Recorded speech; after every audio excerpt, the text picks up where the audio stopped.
Alright, yan. Magandang araw mga kabatas natin at welcome sa isa namang live stream. Mga kabatas natin, dito tayo sa Twin Lakes.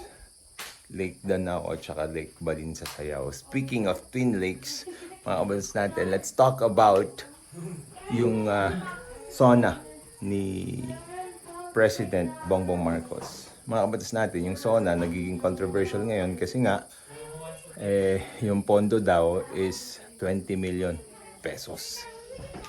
Imagine, mga kabatas natin, the government spending 20 million pesos in an event that will be held, well, in one day. Tapos, yung pondo daw na yon, according to news sources, ay ginamit sa bayad ng tao.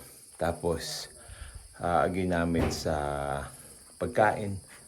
Ngayon mga kabatas natin, ang question ng maraming Pilipino is it really necessary for us to pay 20 million pesos for a single day event na it happens naman every time?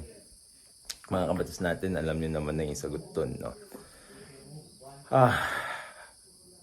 Although it's really very difficult to fathom, na mahirap talagang isipin kung bakit kailangan gumastos ng ganong kalaki. Ang laging pumapasok sa isip ko kapag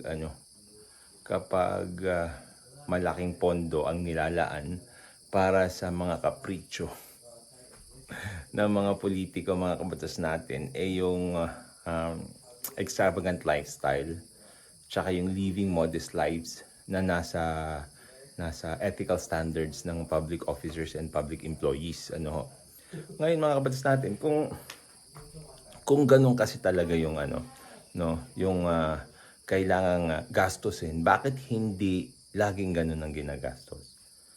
My suggestion here is every SONA, mga kabatas natin, dapat merong maximum budget. Okay? Magtalaga sila ng maximum budget na pwedeng gastusin ng politiko, ng presidente, ng kahit sino doon sa particular na event na yun. Kasi nga mga kabatas natin, doon mo makikita kung simple o hindi simple. You can always justify prices, no? Sasabihin nyo inflation, sasabihin ng ibang tao, extravagant talaga. Pero why don't we just set a budget? Tapos yung budget na yon nag-i-increase din in relation to inflation. Kasi until we actually resolve issues katulad nito where the government or its officials can spend ridiculous amount of money, it can always be subject to abuse. So what is the solution? The solution is to set a cap in relation to these events. Na kapag yung cap na yon nalagpasan, mananagot yung tao. 'Di ba? Mananagot yung tao na nag-spend ng more than yung dapat na gastusin.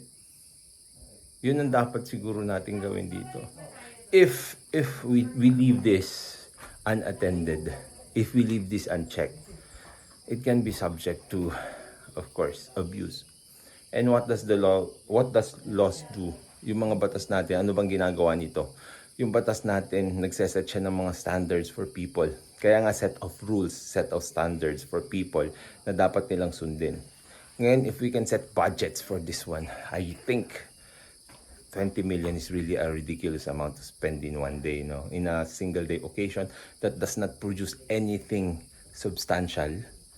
Wala ka namang mapapakinabangan after this aside from the fact that you will be informed about what happened doon sa administration ni Marcos. Diba? So, yun. Yun lang mga kabatas natin. Pasensya na sa irregular na live streams natin. Kasi nga, yun. Family time muna. Okay?